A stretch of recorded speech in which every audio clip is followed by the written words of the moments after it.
Welcome back to guys. आ चुका हूँ आपके साथ एक नई वीडियो के साथ। आज का टॉपिक होने वाला है हमारा सार्वजनिक आय व्यय।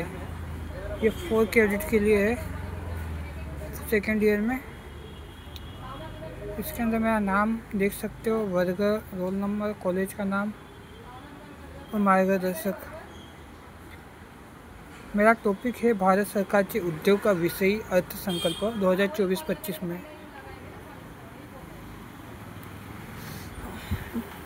अर्थसंकल्पाचे मुख्य उद्देश आणि ठळक मुद्दे. भारत सरकार के विकासाचे इंजिन म्हणजे कृषी आणि MSME गुंतवणूक आणि निर्यात या 4 क्षेत्रांना विकासाचे मुख्य इंजिन मानले आहे. MSME म्हणजे सूक्ष्म, लघु आणि मध्यम उद्योग. कृषी उद्योग, सूक्ष्म उद्योग, लघु उद्योग आणि मध्यम उद्योग आणि निर्यात उद्योग हे 5 मुद्दे मी घेतलेले आहे. कृषी उद्योग. कृषी उद्योग सरकारला कर, प्रक्रिया, चलन, ग्रामीण विकास आणि स्थिर बाजारपेठ आणि शेतकऱ्यांना रोजगार या बाबतीत मोठा फायदा देतो. सूक्ष्म उद्योग. सूक्ष्म उद्योग हे विकसित होऊन लघु उद्योग आणि मध्यम उद्योग बनतो. आज तुम्हाला सांगणार आहे एक सूक्ष्म उद्योग. बघू शकता, स्थापना झालेली 15 मार्च 1959. स्थापक 7 महिला सुरुवात केली होती. सुरुवातीला लागणारे भांडवल फक्त 80 रुपये. या 7 महिलांनी घरात बसून पापड बनवले सुरुवात केली. त्यांनी पापडचे नाव ठेवले लिज्जत पापड.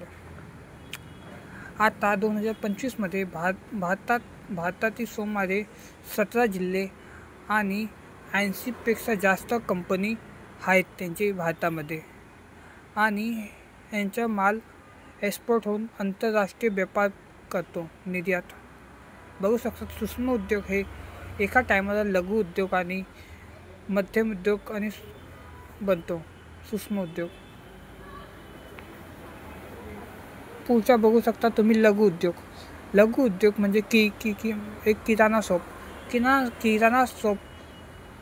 किराणा दुकान उघडण्यासाठी 4 ते 5 लाख रुपये खर्च येतो. तुम्हाला माहितीच असेल, तुम्ही घराचा किराणा करत असेल, घरात ते लागणारी वस्तू आहे तेच आपल्या शॉपमध्ये ठेवायची. अजून ते कस्टमरला हवं आहे हे पण ठेवायचं आहे. बघू शकता, 4 ते 5 लाखामध्ये एक चांगला किराणा शॉप चालू होतो आणि तुमचा लघु उद्योग सुरुवात होईल. मध्यम उद्योग. मध्यम उद्योगमध्ये मी कापड उद्योग घेतला आहे. कापड उद्योगाला लागणारं साहित्य, भांडवल, कापूस, रेशीम, मशीन आणि मानवबळ हे सगळं असेल तर कापड उद्योगाला प्रणाली मिळतात आणि चांगली वाढ होतात.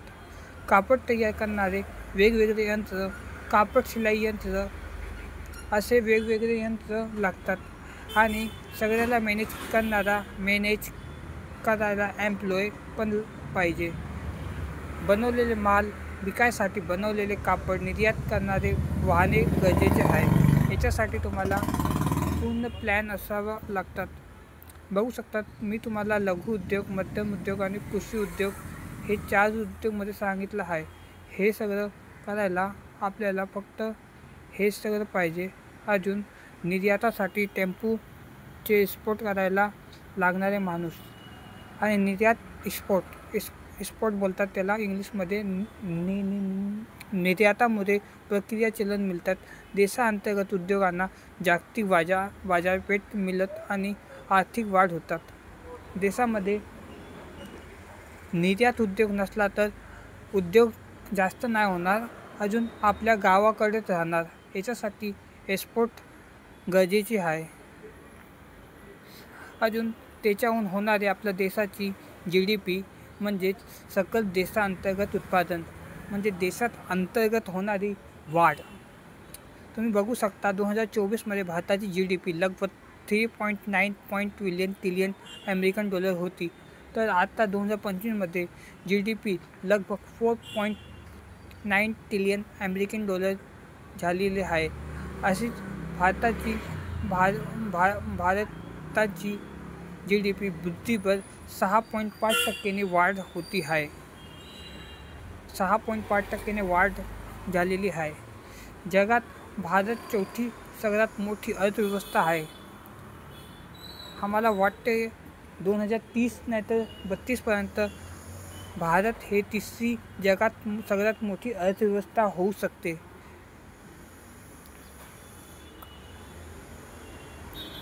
माझा मुद्दा होता कृषी उद्योग आणि MSME उद्योग. भारतामध्ये कृषी उद्योग हे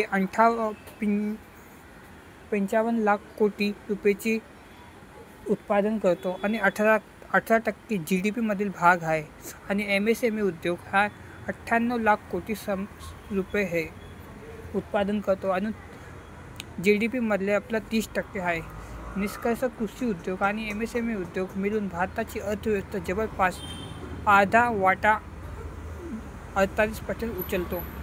बाकीची GDP म्हणजे सुमारे 52% हे इतर मोठ्या उद्योगाच्या क्षेत्राची उचललेली आहे. तुम्ही बघू शकता एक तक्ता आहे त्याच्यात ग्रीन म्हणजे कृषी उद्योग आणि येलो म्हणजे MSME उद्योग हे दोन तुम्हाला दिसतात आहे.